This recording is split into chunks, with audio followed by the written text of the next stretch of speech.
अंतर है। दूसरे धर्मों में असंभव कार्य को संभव कराने के लिए देव शब्द को माना जाता है, लेकिन बौद्ध धर्म में जो शीलवान होता है, जो समाधिवान होता है, जो प्रज्ञावान होता है, उसे देव माना गया है।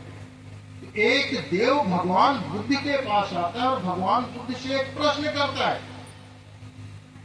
भगवान बुद्ध से एक प्रश्न करता है कि अंतो जटा बही जटा जटा ये जटिता प्रजा तंग तंग गौतम पुच्छामी को इमं विजटय जटय। वह देव भगवान बुद्ध से प्रश्न करता है कि अंतो जटा, जटा का मतलब होता है उलझन, परेशानी, समस्या, दुख, कष्ट। अंतो का मतलब मन के अंदर। यानी वह देव भगवान बुद्ध से प्रश्न करता है कि बनते हर एक व्यक्ति आंतरिक रूप से दुखी है। बही जटा का मतलब इस शरीर के बाहर। इस शरीर के बाहर का मतलब जैसे किसी का कोई इष्ट है, मित्र है, सहयोगी है, अगर व्यक्ति उसके दुखों को देखता है तो स्वयं दुखित होता है। अंतो जटा बही जटा जटा ये जटिता पदा का मतलब ये सारा संसार। वह देव कहता है कि ये संसार भी जटिता पदा, यह संसार भी बहुत दुखी है। तंग तंग गौतम पुच्छामी, यहाँ पर उस देव ने भगवान बुद्ध को गोत्र से संबंधित किया। आज के लगभग 2500 वर्ष पहले उत्तर भारत में गर्ग गोत्र, गौतम गोत्र और सांडिल्य गोत्र, ये 3 गोत्र प्रमुख रूप से पाए जाते हैं। भगवान बुद्ध गौतम गोत्री थे और गौतम गोत्र उच्च कोटि का गोत्र माना जाता है।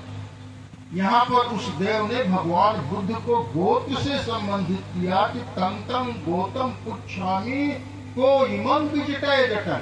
ये भगवान, मैं आपसे यह प्रश्न पूछ रहा हूँ कि ऐसा कौन सा व्यक्ति है जो इन उलझनों पर विजय प्राप्त कर सकता है।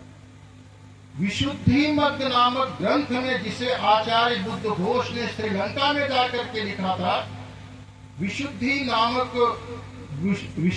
मग्ग नामक ग्रंथ की दूसरी लाइन में भगवान बुद्ध ने इसका बहुत ही सुंदर उत्तर दिया है।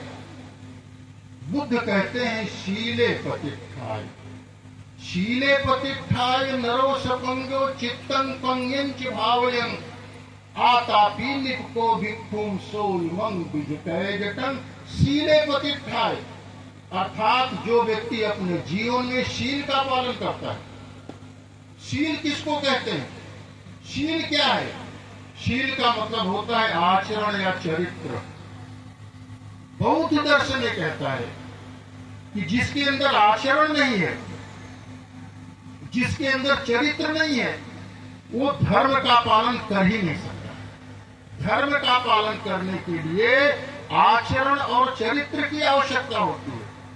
इसीलिए बुद्ध शासन में, बौद्ध परंपरा में जो भी कार्यक्रम आयोजित किए जाते हैं, सर्वप्रथम लोगों को शील प्रदान किया जाता है। थोड़ी देर पहले गांधी जी ने आप लोगों को शील प्रदान किया, जिसमें पहला ही शील आता है कि प्राणातिपाता वेरमणि शिक्षा पदम समाधियामि, जिसका शाब्दिक अर्थ होता है कि हम जीव हिंसा से विरत रहने की शपथ लेते हैं या हम जीव हिंसा नहीं करेंगे।